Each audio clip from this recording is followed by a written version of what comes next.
तर आमच्या गावाचं बिजवान असल्यामुळं आम्ही आज घेतलं आमच्या पाटाचं पाणी अडवून आणि ती आम्हाला सोडायची आमच्या रानात. तर नमस्कार, स्वागत आहे माझ्या नवीन ब्लॉगमध्ये. तर आज आम्ही चाललो आहे आमच्या खालच्या रानात आमचं गावाचं बिजवान जे राहिलं होतं ते पूर्ण करायला.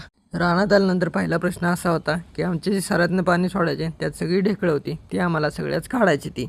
आणि ती काढून झाल्यानंतर आम्ही आता पाणी सोडले आणि ती सगळं पाणी सोडल्यानंतर आमची 8 सारी पूर्ण होत आली ती. आणि ती बघा एक एक कडेला पण पोचल्या ती. आणि हे कुठं सगळं वावर अजून राहिले. आता ह्याच्यानंतर व्हिडिओ काढायला सोडून मी पण पुढं लागून जरा दारी करत होतो. आणि त्यानंतर सुद्धा बघा ही 2 सारे होत आले ती आणि 1-2च सारे ह्या वावरातलं राहिलेत आमचं. आणि ही पण बघा आता ह्या वावरातलं 2च कडे सार राहिले ती, बाकी सगळं झालेलं आहे. ती पण झालं की आम्हाला ह्याच्या पलीकडे वावर आहे ही पूर्ण करायची. आणि ते बघा आमचा दादा तिकडे दुसऱ्या सरीतलं दातळ्यानं ढेकळं काढतोय सगळी.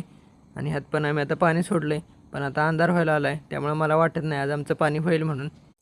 आता राहिलेली दारं करण्यासाठी आम्हाला परत यावं लागेल. तर भेटूया पुढच्या व्लॉगमध्ये.